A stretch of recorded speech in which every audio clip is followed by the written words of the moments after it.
નમસ્કાર, myself Manan from સ્કોલારથી. આજે MYSY અને CMSS ની સ્કોલરશિપ પેમેન્ટનો જે પ્રોબ્લેમ આવે છે એના વિશે આપણે વાત કરીશું. તો સૌથી પહેલા કે સ્કોલરશિપ જે છે એ 3 સ્ટેપ હોય છે, એ કમ્પ્લીટ થયા પછી જ તમને સ્કોલરશિપ મળે છે.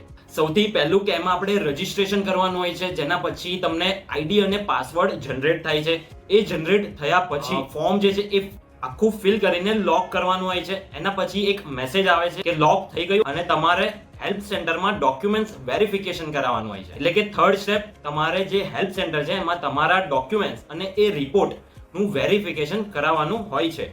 એટલું એ 3 સ્ટેપની પ્રોસેસ કમ્પ્લીટ થશે. 2 જે છે એ કમ્પ્લીટેડ આવી જશે અને થર્ડ જે છે એ અંડર સ્ક્રુટિની આવશે. હવે થર્ડ જે અંડર સ્ક્રુટિની છે એમાં અગર પેન્ડિંગ આવે છે અથવા તો ક્વેરી આવે છે કોઈ ડોક્યુમેન્ટ્સની, તો એ તમારે ફરીથી અપલોડ કરીને ફરીથી હેલ્પ સેન્ટરમાં વેરીફાઈ કરાવવું પડશે અને એના પછી પાછું અંડર સ્ક્રુટિની બતાવશે અને પછી બધું કમ્પ્લીટ હશે તો 3 કમ્પ્લીટેડ દેખાશે. એમાં હવે તમારું 3 કમ્પ્લીટેડ દેખાય છે અને કેટલી સ્કોલરશિપ અમાઉન્ટ છે એ પણ દેખાય છે, પણ પછી પણ પેમેન્ટ નથી આવ્યું. તો એના માટે તમારે તમારું બેંક અકાઉન્ટ આધાર કાર્ડ જોડે લિંક છે કે નથી એ ચેક કરવાનું છે. એ આ વેબસાઇટ ઉપર જઈને સીડિંગ સ્ટેટસમાં જઈને તમારે એ ચેક કરવાનું છે કે તમારું લિંક છે કે નથી.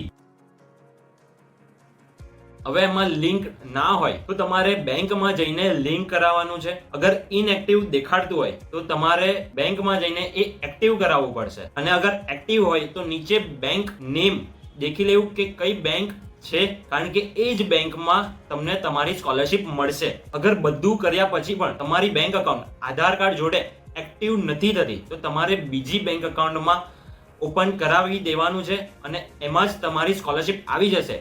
ભલે તમે સ્કોલરશિપ એપ્લિકેશનમાં એટલે કે સ્કોલરશિપ ફોર્મમાં બીજી બેંક ડિટેલ્સ નાખેલી હોય અને બેંક અકાઉન્ટ બીજી બેંક જોડે લિંક્ડ હોય તો પણ તમારું બીજી જે બેંક અકાઉન્ટ લિંક છે એમાં જ તમારી સ્કોલરશિપ આવી જશે. સ્ટેટસમાં બધું કમ્પ્લીટેડ હોય, આધાર પણ બેંક અકાઉન્ટ જોડે લિંક હોય એટલે કે એક્ટિવ હોય, બેંક પણ બરાબર દેખાડતી હોય, પણ પછી પણ તમારી જે સ્કોલરશિપ છે એ ક્રેડિટ નહીં થઈ હોય તો નીચે એક ડિસ્ક્રિપ્શનમાં સોલ્યુશન ફોર્મની લિંક આપેલી છે, એ સબમિટ કરીને પે કરવાનું છે.